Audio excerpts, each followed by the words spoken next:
Portugal sem fim.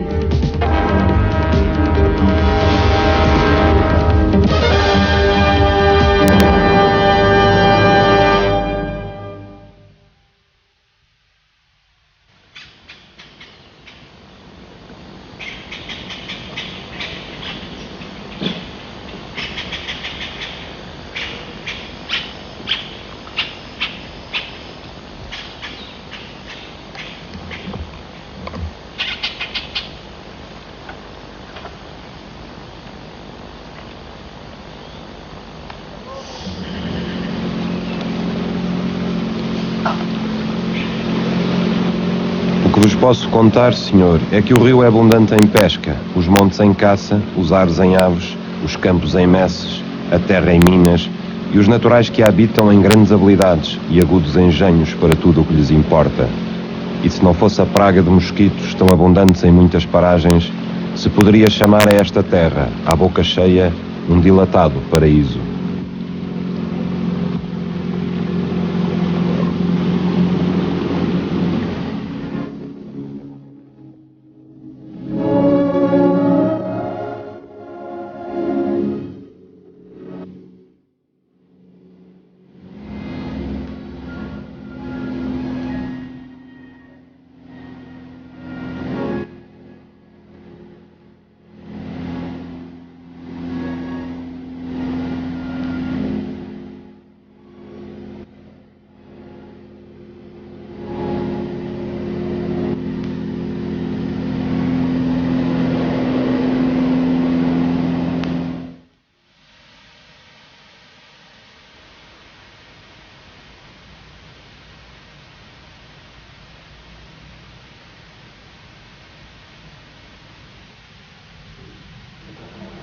O rio Amazonas nasce nos Andes, no Peru, e percorre 6.400 km até à Foz, junto a Belém do Pará. De início chamam-lhe Ucayali e depois Maranhão. Ao entrar no Brasil, muda de novo o nome para Solimões e, ao encontrar-se com o Rio Negro adiante de Manaus, passa a chamar-se enfim Amazonas.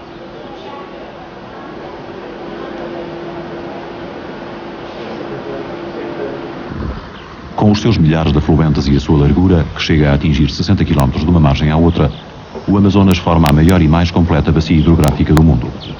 É a esta região, tão extensa como toda a Europa, que se dá o nome da Amazónia.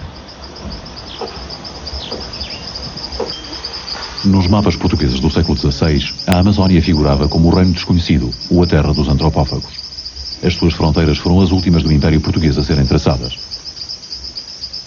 Hoje ainda, ela é a última fronteira desconhecida do Brasil, o último lugar do mundo que o homem ainda não dominou.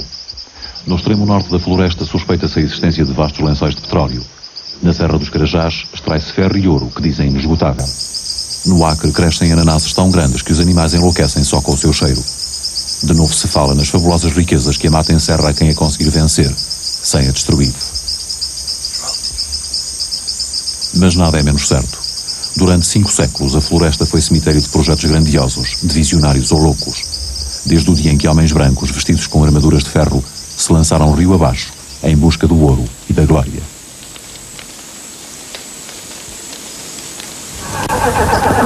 On the last day of the year, we were utterly exhausted. We made our camp not far from the river.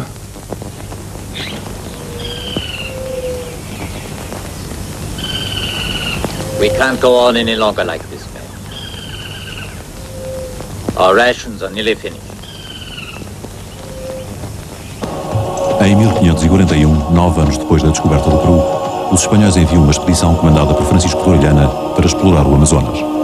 Juntamente com 4.000 índios dos Andes, seguem 220 espanhóis, os primeiros brancos a verem a Amazónia.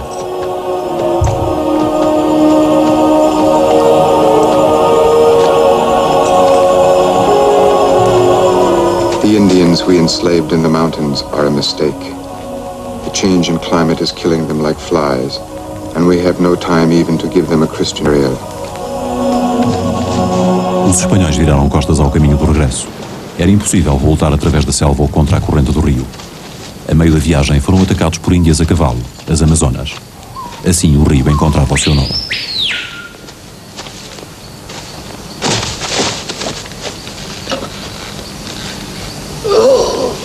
Descendo a corrente do rio, 57 homens chegaram à Foz. A Espanha iniciava a exploração do que por Tordesilhas lhe pertencia. 19 anos depois, nova expedição voltava a ser enviada do Peru. Amotinando-se contra o seu comandante, Pedro de Ursúa, Lopo de Aguirre tomava o comando da expedição, descendo o rio em jangadas. Sonhava fundar na Amazónia um novo reino, o Eldorado, território onde o ouro e as esmeraldas nasceriam do chão. Diz-se também que queria povoá-la com uma nova raça, de que ele e a própria filha seriam os fundadores. De tal forma o brilho do ouro cegava que Aguirre nem parecia dar-se conta de todos os perigos que o espreitavam na selva.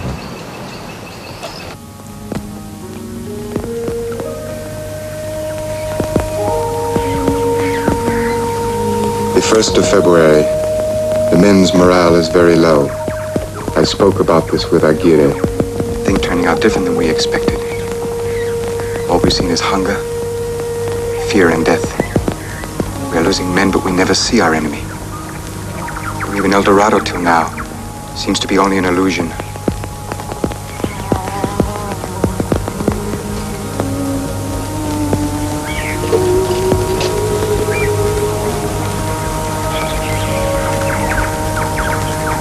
The conquest of Mexico was no illusion.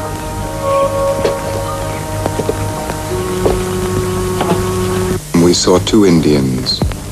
They seemed to be friendly. One of them is a woman. Yeah, see how they're dressed. Pull the boat over. I got the man. Here he is. And I got the woman. Look! Fresh fish.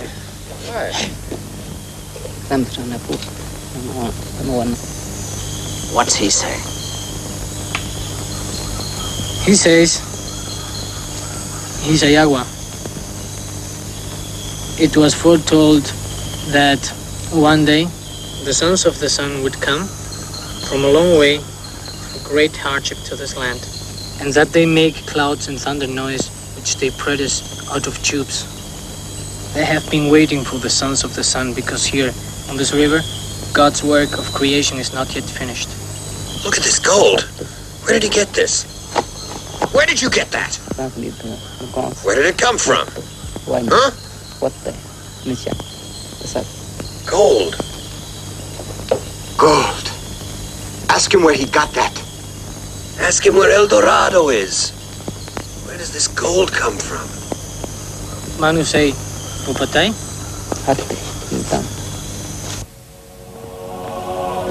Mas os espanhóis nunca encontrariam o ouro. Durante 10 meses desceram o rio, dizimados pelas febres, até ao Atlântico.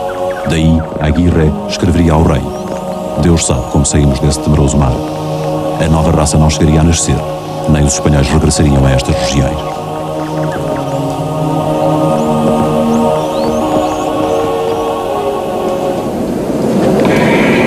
Senhoras e senhores passageiros, dentro de poucos minutos estaremos próximos ao aeroporto de Belém. Tempo bom, temperatura 27 graus. Em 1616, os portugueses fundam Belém do Pará, na embocadura do Amazonas. Francisco Castelo Branco, o fundador, leva ordens para erguer uma cidade que possa servir de ponto de partida para a conquista do escondido interior. É certo que a maior parte da Amazónia pertence ainda à Espanha e a coroa portuguesa está sob o domínio de Espanha. Mas falhada a ocupação do Amazonas a partir do Peru, os portugueses sabem que chegou a sua hora e preparam-se para defender os novos territórios.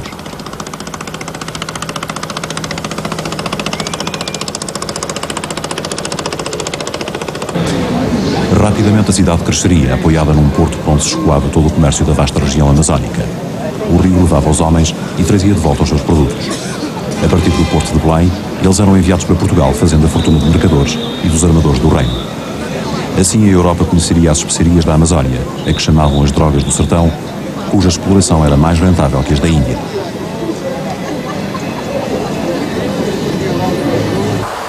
Mas é nos tempos áureos do algodão, do açúcar e da borracha que a cidade conhece o seu apogeu.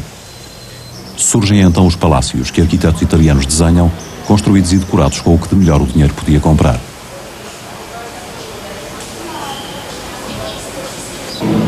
Espelhos ilustres de Veneza, madeiras de jacarandá e acaju, móveis de estilo, loiças de Limoges, mesas de mármore italiano, camas de pau santo, vasos de porcelana e rendas portuguesas. Nos salões festejavam-se as fortunas fáceis, arrancadas lá longe nos seringais do Rio Madeira, por imigrantes vindos do Nordeste. Festejavam com vinho do Porto bebido em frágeis copos de cristal, e era de bom tom que as donas de casa mandassem as toalhas de linho lavar e engomar a Lisboa.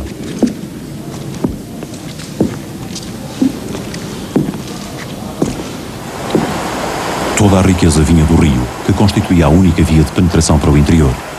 Em 1637 os portugueses lançam a primeira expedição rio acima, que vai abrir o caminho para a fixação de colonos. Durante 2 anos, os 70 portugueses e cerca de 2.000 índios que os acompanham navegam até ao Peru e de volta a Belém. Comandava a expedição Pedro Teixeira, que para Portugal envia um relato otimista das regiões atravessadas. Quando Pedro Teixeira regressa ao Pará, os capitães portugueses estão envolvidos na guerra da reconquista do Nordeste brasileiro, sem a qual o Norte e o Amazonas não estariam seguros. São Luís do Maranhão é recuperado dos franceses e o Recife aos holandeses. Da sua casa de estilo flamengo em Olinda, Maurício de Nassau governara durante 40 anos o Pernambuco. Mas eis que os portugueses regressavam com as suas casas de pedra e cal branca, as suas centenas de igrejas erguidas onde quer que chegassem. Com eles regressavam os jesuítas, cujo papel seria preponderante na colonização amazónica, introduzindo a agricultura e, acima de tudo, estabelecendo o elo de ligação entre os colonos, escravos e índios, a fé em Cristo. Dai-nos a bênção, ó Virgem Mãe, penhor seguro do sumo bem. Todos, dai-nos a bênção, ó Virgem Mãe, penhor seguro do sumo bem. O primeiro governador-geral do Brasil levava instruções onde se dizia que o principal objetivo da conquista era converter os índios ao cristianismo. Mas as bandeiras ou tropas de resgate que se aventuravam para o interior estavam autorizadas a matá-los ou fazê-los escravos, se resistissem à conversão. Não se sabe quantos índios haveria no Brasil quando os portugueses lá chegaram. Hoje, o seu número está calculado em 220.000, dos quais cerca de 30.000 nunca foram contactados. Outros apenas são alcançáveis em periclitantes aviões que aterram em pistas improvisadas na selva.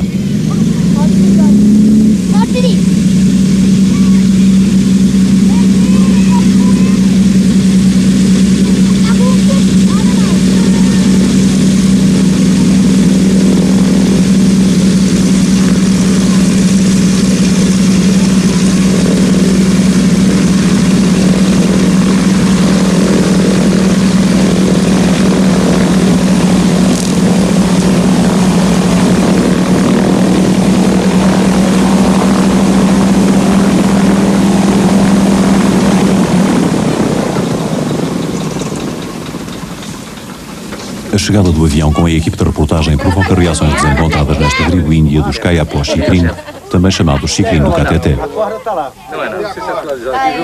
Entre o medo e a suspeição para com os recém-chegados, acaba por ser mais forte a curiosidade por uma gente que domina uma tecnologia que lhes leva séculos de avanço.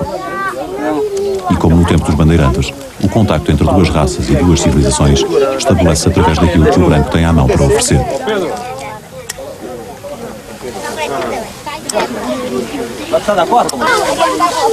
A tribo dos Kayapó Xikrin tem cerca de 240 habitantes, dos quais a maioria são crianças.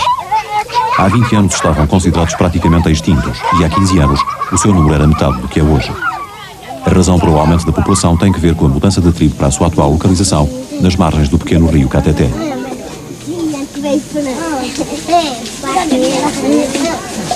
Os Kayapós que se encontravam dispersos e divididos instalaram aqui a nova aldeia em forma circular, de acordo com os seus costumes ancestrais, com as casas construídas em colmo.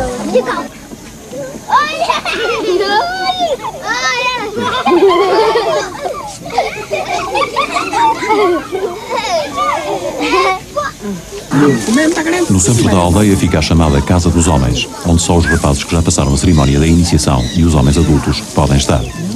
É lá que se tomam as decisões que interessam à comunidade e que se fazem os preparativos para a caça ou os enfeites para as danças em grupo.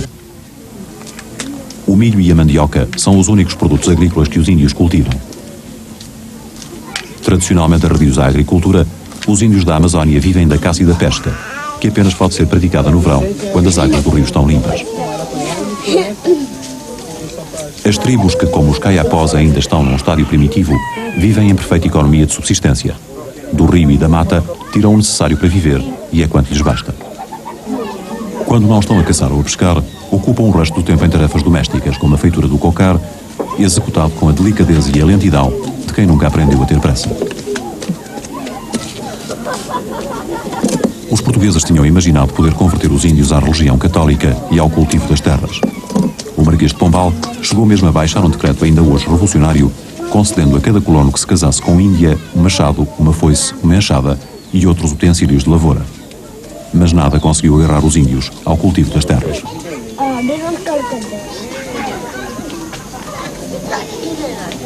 Contudo, a política de Portugal em relação aos índios foi sempre de respeito para com os seus costumes e a sua forma de vida selvagem.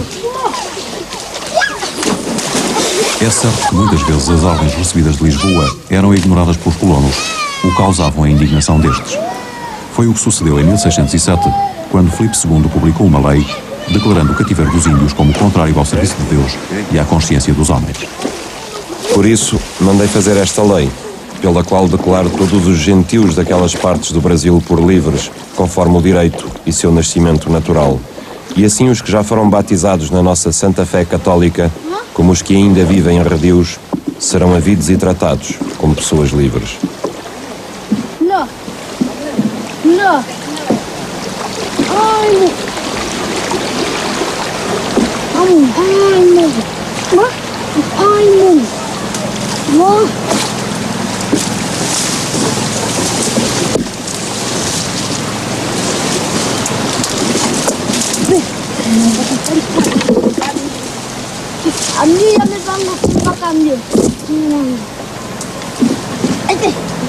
Solicitamos seguinte acréscimo. Alfa, Charlie, Romeo, Eco, Sierra, Charlie, Índia, Mike, Oscar. Acréscimo.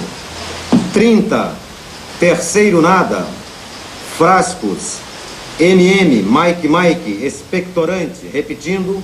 O contacto diário pelo rádio com a cidade de Marabá é a única ligação de José Luís Montenegro ao mundo onde veio. Ex-advogado no Rio de Janeiro e neto de portugueses, ele é o delegado da Fundação Nacional do Índio na aldeia do Cateté. Tal como os outros homens espalhados pelos 170 postos da Fundação na Amazónia, cabe-lhe a tarefa de defender os índios contra as investidas dos novos colonos e tentar evitar as epidemias de malária ou das febres trazidas pelos brancos.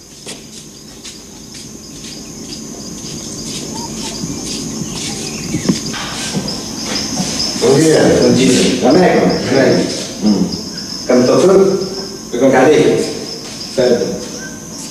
Há 12 anos que a Fundação instalou este posto junto dos Caiapós e há 4 anos que José Luís aqui vive com a sua mulher.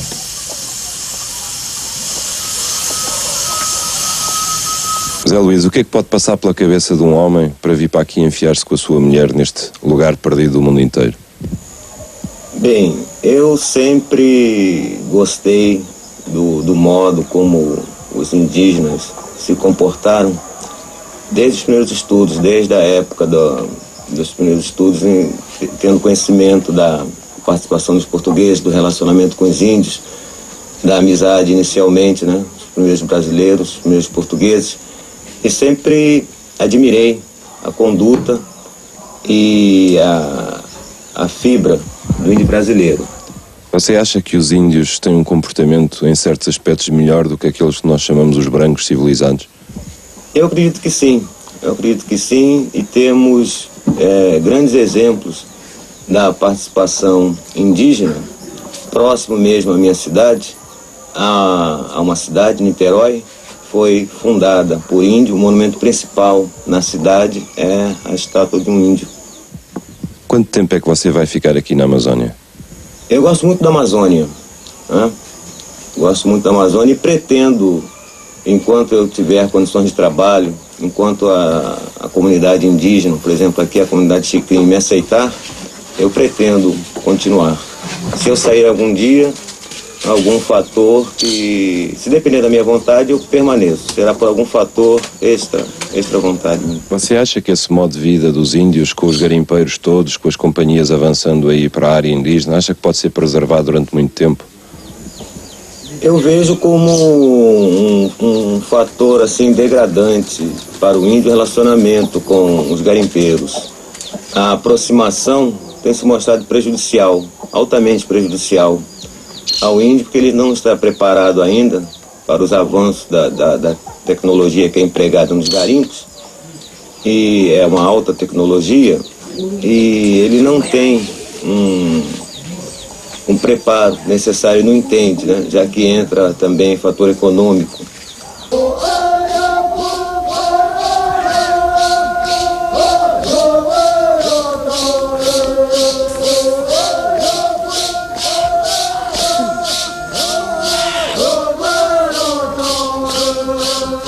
Terrível dilema este. Como levar o progresso às tribos isoladas da selva, sem deixar por outro lado que elas sejam seduzidas pelas armadilhas desse mesmo progresso? O contacto com o homem branco poderá trazer benefícios, acima de tudo a nível da assistência médica. Mas frequentemente os brancos trazem também consigo doenças a que o organismo dos índios não está habituado e morrem então de males que num branco se curam com um simples antibiótico. À roda das terras dos índios, garimpeiros, ceareiros e madeireiros esperam a oportunidade para se instalarem, comprando frequentemente as terras a um preço simbólico. De acordo com a legislação em vigor, as reservas índias são propriedade deles e não podem ser ocupadas. Mas quem sabe ao certo quais são os limites das reservas? E quando estas são invadidas, enquanto os tribunais não resolvem a questão, um povo habituado a esperar vê os seus territórios de caça devastados, sem muito poder fazer. Surge então a tentação de aceder ao mundo do homem branco, que imaginam como um inesgotável filão de coisas atraentes. E quando o sonho da criança de poder voar um dia se torna realidade, nesse instante em que pela primeira vez o índio vê a mata de cima, como os pássaros, compreende que existe um outro horizonte bem mais vasto do que aquele onde lhe ensinaram a viver.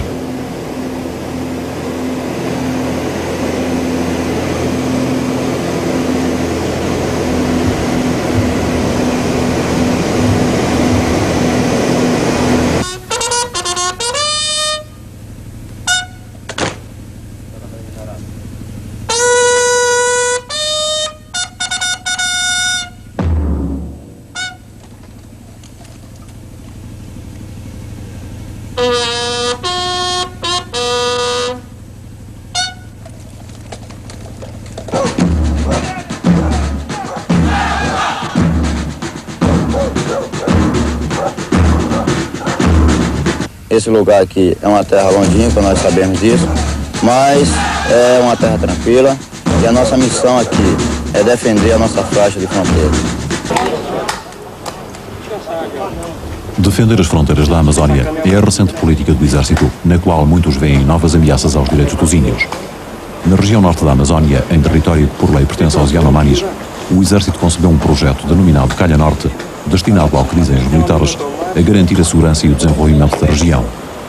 Mas as imensas riquezas minerais que se suspeita existirem nas terras dos Yanomamis levam muita gente a acreditar que o que se prepara é de facto o sacrifício dos seus direitos e do seu modo de vida, em benefício das grandes companhias mineiras.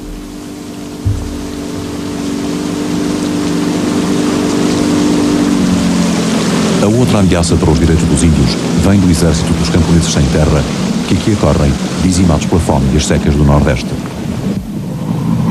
Se a população índia da Amazónia tem aumentado nos últimos anos, a população branca imigrada tem aumentado substancialmente mais. Mas o sonho que os fez pousar nesta terra dura pouco tempo a desaparecer no horizonte. As terras cultiváveis da Amazónia, como em todo o Brasil, estão nas mãos de muito poucos.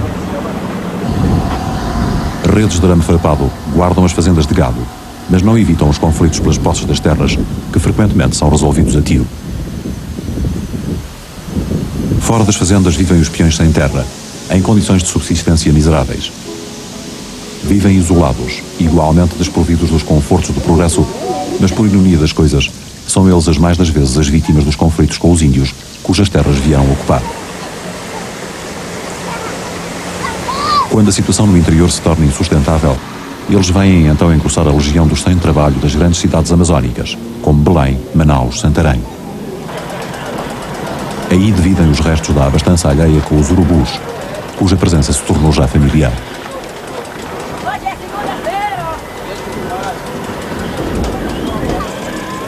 Aprendem desde pequenos a subsistir na rua, como antes aprenderam a subsistir da selva.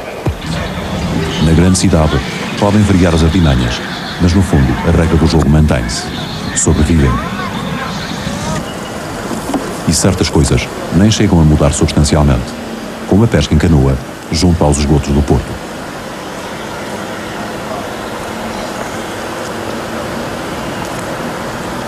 Toda esta gente reclama uma reforma agrária para o norte e nordeste do Brasil. Esta noite em Belém do Pará, estes cantores repentistas, que improvisam a partir de um tema pedido pela assistência, fazem-se eco de um clamor destinado a ser ouvido em Brasília. E a avaliar pela letra improvisada, os tempos anunciam-se de confronto. O Brasil é muito rico, mas tem ideia incoerente. Sem haver reforma agrária, a pátria não vai pra frente. E eu não grito soberania num pseudo independente. Não gastem urgentemente com coisas do estrangeiro, de ideal americano que tem um verbo grosseiro. É melhor partir a terra e dar um pedaço ao roceiro. O nosso Deus verdadeiro, Santo Cristo sumo bem, fez a terra, pôs na terra e não disse para alguém, e não passou escritura para cartório de ninguém. O valor da terra vem do bom pregador de luz. Fez a terra, o céu, o ar, tudo que aqui conduz. E aquele que nega a terra vai de encontro a Jesus. Povo que é espírito de luz, eu só disse o necessário. Sou povo, estou com o povo e não fujo do meu diário. Morte para o capitalismo e forca ao latifundiário. Os aplausos para Oliveira de Bananas e Agostal Delis. Poeta, tem nota aqui para vocês? Tem nota aqui para vocês? Tem nota ainda? Tem nota para vocês.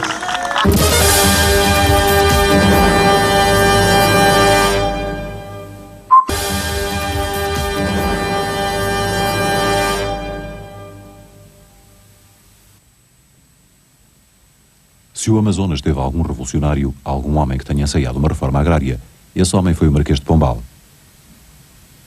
Do seu gabinete no Paço, em Lisboa, Sebastião José apontou as diretrizes que iriam presidir à colonização da Amazónia no século XVIII.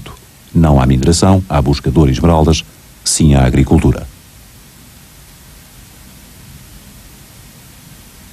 Não é certo, porém, que o Marquês pudesse avaliar o que significava fazer agricultura numa floresta tropical.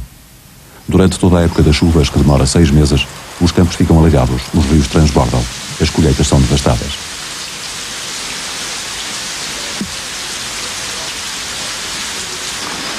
Para fazer face a uma tal hostilidade do meio, a corte enviou os melhores agricultores do reino, os açorianos.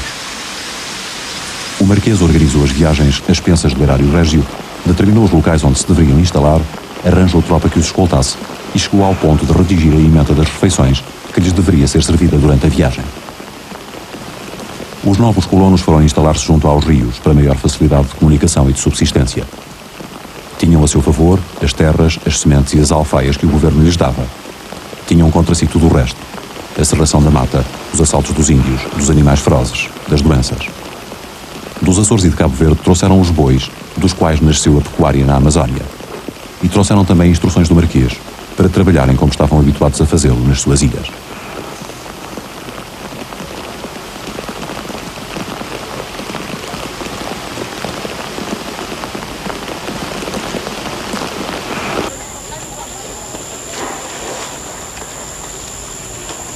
Das cabanas isoladas nasceram povoados, e destes as novas cidades da Amazónia, a que puseram os nomes de distantes cidades de Portugal: Santarém, Almeirim, Alcântara, Barcelos, Bragança. Nos navios chegados da metrópole, mandavam vir as cantarias de pedra e os azulejos para as primeiras casas senhoriais, construídas com o dinheiro do açúcar, do algodão e dessa nova planta recentemente introduzida, o cafeeiro.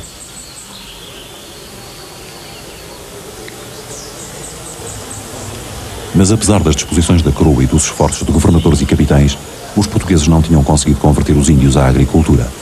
Faltava a mão de obra para tão vasta região e tão desmedido projeto. Assim trouxeram os escravos negros da África. Em apenas 22 anos, a Companhia de Comércio do Grão-Pará e Maranhão importara mais de 12 mil escravos da Guiné, recebendo em troca todo o monopólio do comércio no norte. Com a chegada dos negros da África, completava-se o mosaico social do Brasil. E se alguma coisa caracterizou a colonização portuguesa no mundo, foi justamente essa capacidade de se misturar e reproduzir com os povos e raças mais estranhos. Dessa mistura entre brancos, índios e negros, nasceria uma raça única, o caboclo da Amazónia, sujeito de histórias, de lendas e de canções populares. Pra que eu vinha de pé, que é lugar que quero bem, e só pra visitar Belém e os filhos de Nazaré, pra mostrar a minha fé que tem no meu coração, pegar a minha canção, canta bem, não fica rouco, nesse Brasil de caboclo, de mãe preta e pai João, nesse Brasil de caboclo, de mãe preta e pai João. Isso é Belém do Pará, e onde estou cantando eu, aqui Cristo não nasceu, foi em Belém de Judá. Diga aqui, diga acolá, lá vem outro cidadão, é feio que só o cão, e parece que até é moco, neste Brasil de caboclo, de mãe preta e pai João, neste Brasil de caboclo, de mãe preta e pai João. Em 1750, portugueses e espanhóis chegam a acordo para alterar a linha divisória fixada pelo Tratado de Tordesilhas. As novas fronteiras saídas do Tratado de Madrid deixam para Portugal toda a região amazónica até ao limite dos Andes. Havia agora que rasgar, ocupar e defender as novas fronteiras do Império. Esse é o segundo projeto do Marquês de Pombal. Por sua determinação, são mandados construir 7 fortes ao longo de uma linha de fronteira com mais de 8.000 quilómetros. Era um projeto insensato, desumano, digno de aluciná-los. Aquilo que o exército brasileiro procura hoje fazer, a guarda das fronteiras amazónicas, começaram os portugueses a fazê-lo 200 anos antes. O maior desses fortes era o Real Forte do Príncipe da Beira, construído no extremo oeste do Mato Grosso, nas margens do rio Guapuré, afluente do Madeira, por sua vez afluente do Amazonas. Desenhado em forma quadrangular, com 120 metros de lado e uma altura de 8 metros, tinha uma passagem subterrânea para a mata.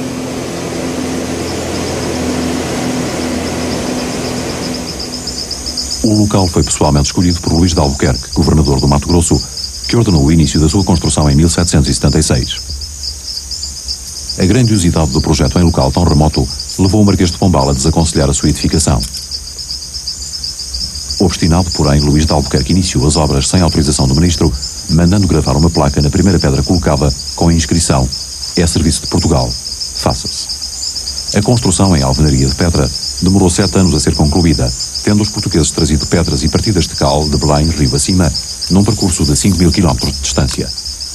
O forte cumpriria a sua função de controlar a navegação no Guapuré e evitar as frequentes investidas dos espanhóis do Peru nesta zona fronteiriça de enorme importância estratégica. Abandonado pelos portugueses após a independência do Brasil, ele seria engolido pela mata e durante longas décadas permaneceria perdido nos mapas e na memória dos homens, até que o sertanista Cândido Rondon tropeçou com ele e revelou a sua localização.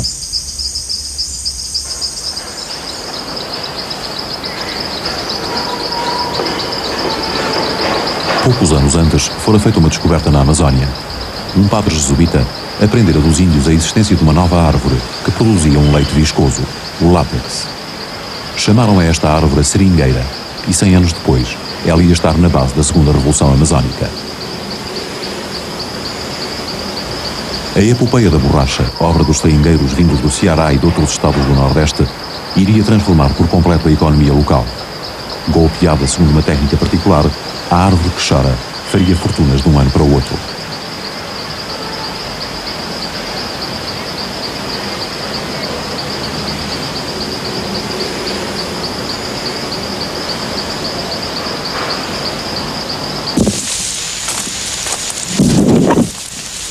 Para cortar as árvores, os seringueiros embrenhavam-se pela selva adentro no verão ou na época das chuvas.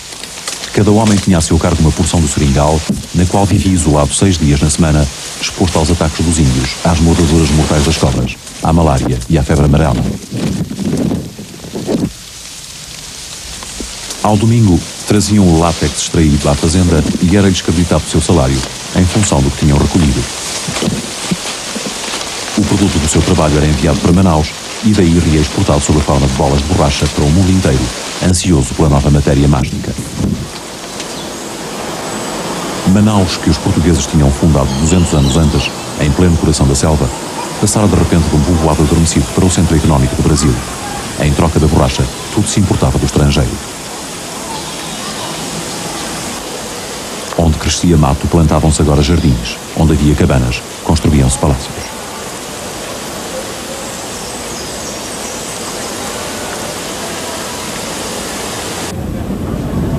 Mandou-se construir em Inglaterra um porto flutuante, de modo a poder servir mesmo durante as cheias do Rio Negro. Por ele se escoava o florescente comércio da nova metrópole e os seus cais estavam habitualmente cheios de barcos. Subiam o rio Madeira até aos Seringais e desciam o Amazonas a caminho da Europa.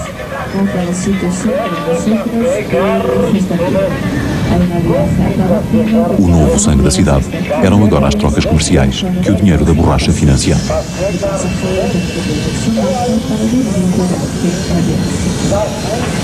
Do lado esquerdo também está o mercado municipal de Manaus, esse prédio aí. Depois veio a ideia dos senhores da borracha erguer uma obra que fosse sinal dos tempos de abundância e de luxo que se viviam. Construíram um teatro barroco no centro de Manaus, o Teatro Amazonas. Foram buscar arquitetos, artífices e materiais a França, Portugal, Inglaterra e Itália. Nos seus camarotes forrados de veludo vermelho, em cadeiras de palhinha inglesas, as grandes famílias de Manaus sentavam-se para ouvir Caruso cantar árias de Verdi ou algum pianista alemão tocar concertos de Mozart. Os Miranda Correia, os Gomes de Araújo, os Pereira, os Matias exibiam a sua nova riqueza triunfante. As senhoras mostravam-se os vestidos mandados fazer a Paris e os cavalheiros acendiam os charutos com notas de libra inglesa que aqui circulava como moeda corrente. O local mais próximo de Manaus que conheciam era a Europa. O resto do Brasil ignoravam. Embalados nesse doce perfume de dinheiro, fechavam os olhos e sonhavam que tudo duraria para sempre.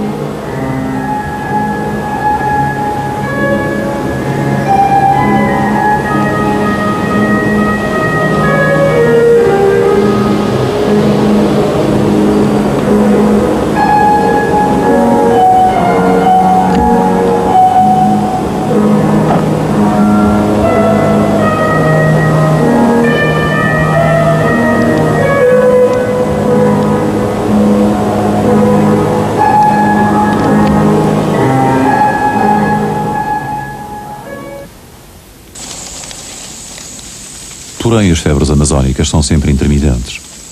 A febre da borracha duraria ao tempo de mandar erguer os palácios de Manaus e de Belém.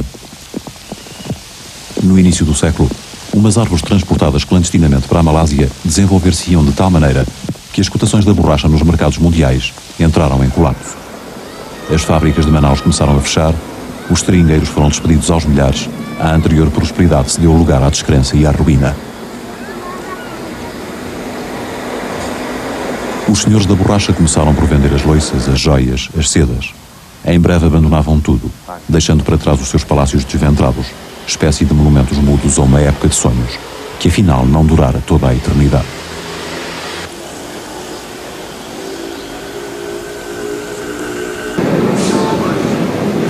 Eis que regressavam as aves de mau agouro, prenunciando novos tempos de pobreza para a Amazónia.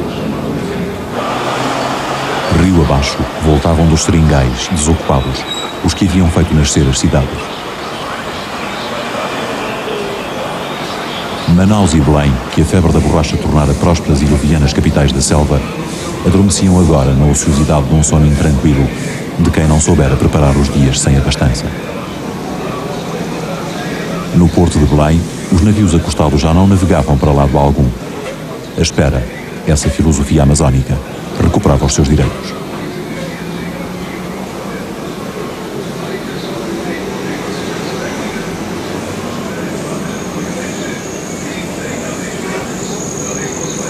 Alguns confiavam ainda que a sorte pudesse mudar um dia, numa cartada do destino, porque nunca é tarde para ser feliz. Outros já só sonhavam com a partida.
Abandonadas as cidades, deserto o interior.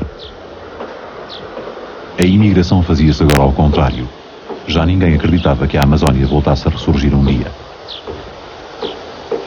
Os poucos que ficaram na mata junto dos rios já não esperavam a fortuna. Apenas deixavam deslizar a vida.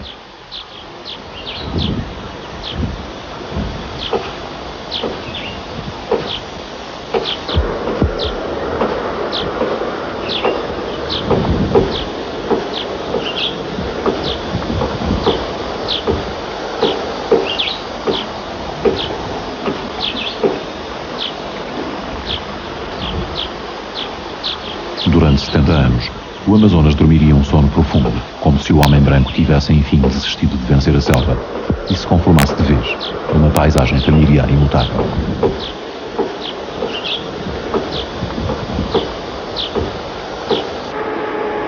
Mas os segredos da selva são insondáveis. Tão depressa ela arruína os sonhos mais fortes, como alimenta os projetos mais grandiosos. Em 1967, um helicóptero com geólogos a bordo é forçado a pousar devido à avaria na Serra dos Carajás, terra dos índios com o mesmo nome. 20 anos depois, o projeto Grande Carajás, que entrou em funcionamento no ano passado, fez já do Brasil o maior exportador mundial de ferro e encerra ainda reservas que darão para 250 anos.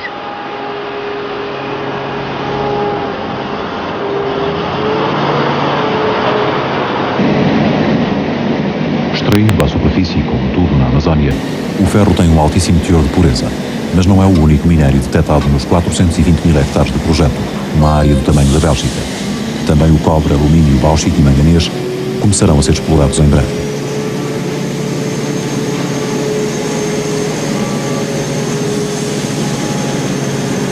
Para escoar esta imensa riqueza mineral, a companhia estatal Vale do Rio Doce, que explora Carajás, fez construir uma linha férrea através da selva, levando o mineral para o porto de São Luís, a 900 km de distância.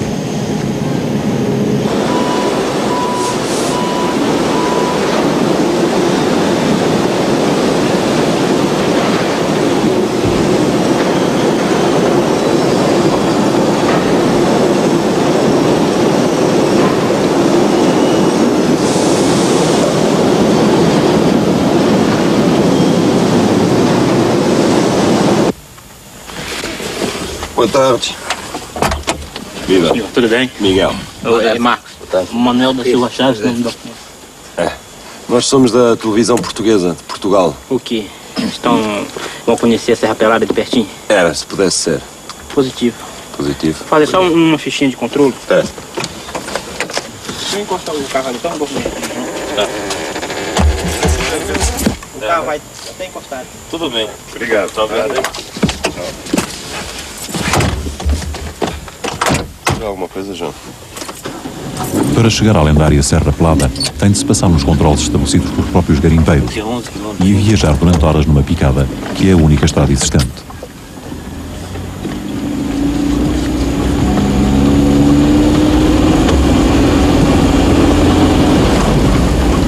No fim do caminho, espera-nos uma paisagem digna do apocalipse. Eis enfim o Eldorado, que espanhóis e portugueses tanto buscaram em vão.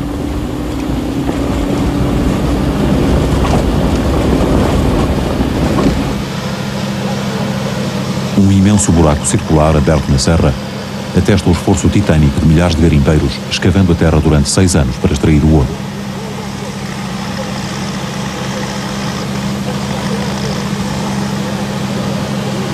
Chegaram a ser 40 mil, hoje são apenas metade. Mas os que lá estão julgam ter descoberto um segundo veio de ouro que chegará para fazer de todos eles milionários.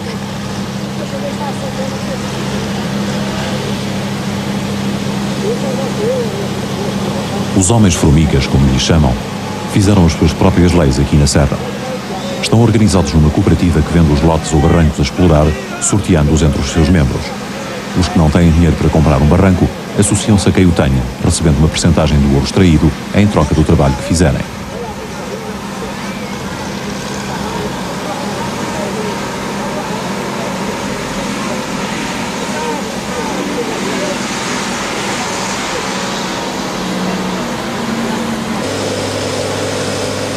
Todos os dias é extraído o ouro da serra, uns dias mais, outros dias menos, e de vez em quando um garimpeiro tropeça numa pepita grande e nesse instante sabe que nunca mais terá de trabalhar na vida. Mas aos que, tendo feito fortuna, aqui continuam, porque dizem que quem viu o brilho do ouro já não consegue virar-lhe as costas.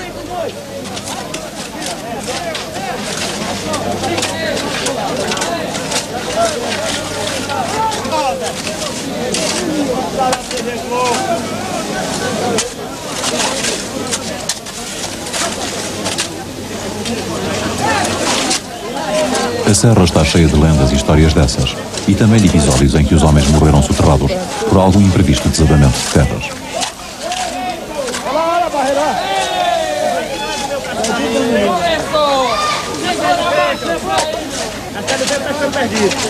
Mas o grande inimigo dos garimpeiros é justamente a Companhia Val do Rio Doce, que reclama a posse da serra como fazendo parte do perímetro do Carajás.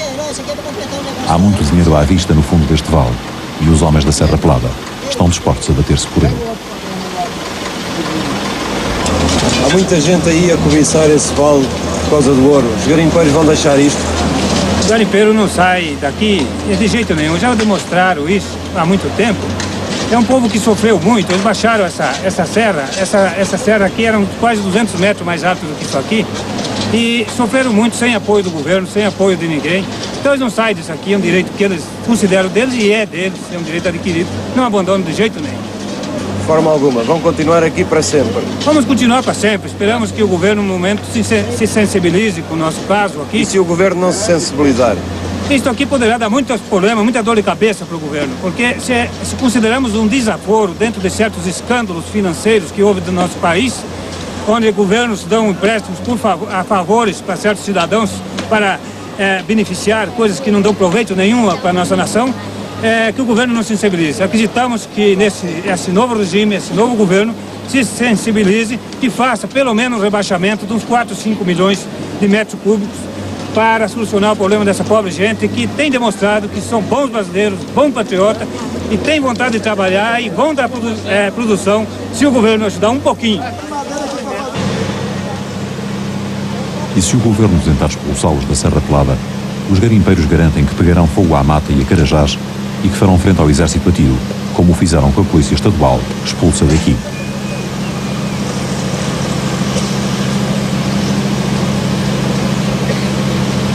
Para estes homens, que uma penosa ascensão trouxe da condição de deserdados de tudo até ao limiar da riqueza, já é tarde para recuar, porque há tudo a perder.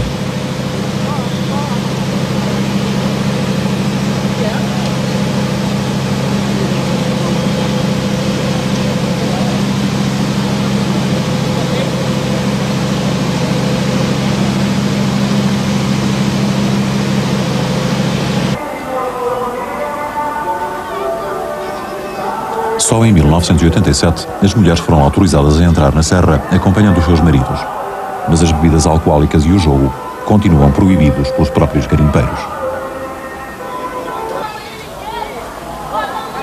Apesar da cidade ser uma cópia fiel das cidades do faroeste, o ambiente é tranquilo, próprio de quem executa as leis que escolheu. Aqui, como em todos os lugares do mundo, deveria haver um português. E há. Chama-se Sebastião. Chamam-lhe Sabá. Fomos dar com ele quando se preparava para cobrar a água a um vizinho. É que, além de garimpeiro, o Sr. Sabá faz fortuna vendendo água aos habitantes da serra através de uma canalização montada por si. Dava de puxar, não sei, só sei que estava cortado o motor, não sei.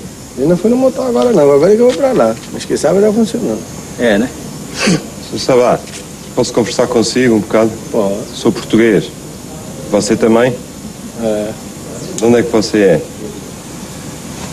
Sou de Castelo Branco. Castelo Branco. Veio para o Brasil quando? 50. 50. Nunca voltei. E como é que veio parar aqui a Serra Pelada? Ah, bom. Eu sempre morei em Belém. Em Belém fui para Imperatriz para cá. E aí faz garimpo? Aí faço é tudo. Só não faço é ser viado, mas o resto, e roubar, mas o resto. O resto faz tudo. E enriqueceu aqui ou não? Enriqueci nada. Nada? Estou esperando enriquecer. É, vai. Tem muita água. Milionário. Cabeça. Tá falando que ele está falando que você é milionário. Isso é o que eu vi, mas isso é patrimônio. E quer saber de dinheiro. Patrimônio é o quê? Qual é o seu patrimônio? Só rede de água, só aí tem mais de 1 milhão de cruzados, só essa rede aí. Essa rede passa bem aí. Se você ficar rico, volta a Portugal ou não? Volto, mas isso é conversa mesmo. Mas só lá se for rico. Rico, não, se minha cara não vai, não. Só lá se for rico. E volta lá para ficar lá a viver? Não. Então? É para voltar de novo. Para voltar de novo? Mas isso é conversa. Tem lá voltar família? De novo. Tem lá família? Tem, mas o meu pai e minha mãe já morreu. Tem irmãos lá? Tem. Irmão, sobrinha, filhado. Você gostava de voltar lá rico, era? Eu só vou, sou rico. Dinheiro para ir lá eu tenho. Mas eu quero lá, sou rico. Eu não vou lá, não falta dinheiro, não. Graças a Deus, não. Vou dizer que é por causa de dinheiro que não é, não. Mas eu não vou. Mas porquê que quer ir lá rico? É para mas eu estou na serra para ficar rico. E vou ficar rico. Você sabe que amanhã está aí o Presidente de Portugal ali, em Carajás? Acho que não vou lá. Você não vai lá vê-lo? Não vou nada, mas se fosse Salazar, e ele não. Salazar? Eu sempre fui salazarista. Você sabe o nome desse presidente agora? Sim, Mário Soares, olha, mas que aqui conheço. Pensava que ele era fugido lá na França. Vai ficar milionário. Tem barranco ali, lá onde foi filmado. Eu vou e não vai demorar 30 dias, não. Eu já peguei mais um. Tem um barranco bom aí. Hotel Tropical em Manaus, um dos mais luxuosos do mundo. Aqui os turistas europeus e americanos esperam meses por uma reserva de um quarto. Entre um mergulho na piscina e um passeio de barco ao encontro das águas do Rio Negro, eles pagam caro para lançarem um breve e ilusório olhar sobre essa selva de que tanto ouviram falar. O luxo do hotel é bem uma fachada da nova era de prosperidade que mais uma vez anunciam para a Amazónia. O edifício barroco da alfândega deixou de funcionar. Abolidos os direitos alfandegários, Manaus prospera hoje graças à zona franca industrial e ao afluxo de turistas. E, ironia do destino, o Brasil tornou-se importador de borracha. Dá 5 anos para cá, a cidade cresce desmesuradamente, ao ritmo que crescem os seus sonhos reencontrados. Mas para alguns já é tarde para esperar pela fortuna. Para esses, o Amazonas já não será mais lugar de ilusões. Em 1937, o Sr. Joaquim abandonou mulher e filhos em Portugal para buscar fortuna em Manaus. Hoje, com 88 anos e outra família no Brasil, o seu único sonho é regressar à terra onde nasceu. Mas de Portugal, os filhos que ele nunca mais viu, mandaram-lhe dizer que o não receberia. Quem comeu a carne, que roeu os ossos, disseram. Olha, o que é Portugal para si? Para mim é muito bom. Mas como é que é? O que é que se lembra de Portugal? O que é que me lembra? Lembra-me a minha terra e a família. Olha, o senhor viveu sempre aqui no Amazonas, foi? Pois sim, senhor. O que é que fazia? Eu trabalhei muito em horta. Em horta? Aonde? Aqui em Manaus? Aqui em Manaus. Nunca andou pela mata? Não, senhor. Trabalhei muito aqui em Manaus, muito mesmo. E não fez fortuna? Porquê? Porque não soube fazê-la. Gastou tudo? Eu trabalhei no Hotel Amazonas, porque se eu soubesse viver, lá podia viver bem. Mas só queria viver com aquilo que era meu. Quer dizer que não roubava, é? E aqui para ser rico é preciso roubar? Que novidade! Eu tinha lá 3 galinheiros de galinhas que só visto. Nunca mais podia, nem um frango, nunca tive coragem de tirar um frango e comê-lo. E é por isso que o senhor não ficou rico? Pois, só vivia com aquilo que era meu. Olha, onde é que o senhor queria morrer? No Brasil ou em Portugal? Eu quero morrer em Portugal.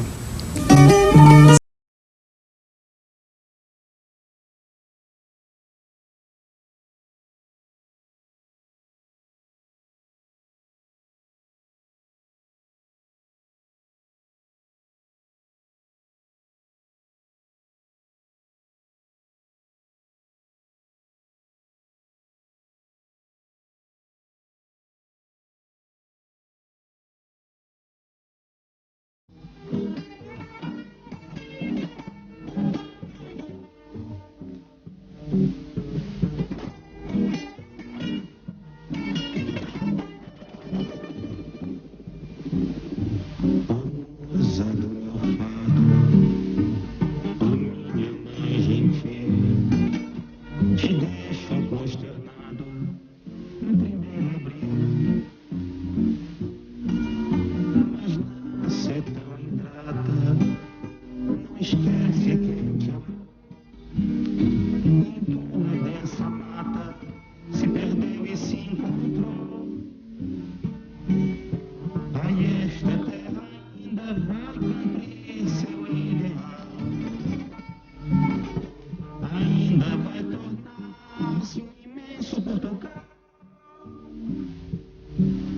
Guitarras.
Portugal sem fim.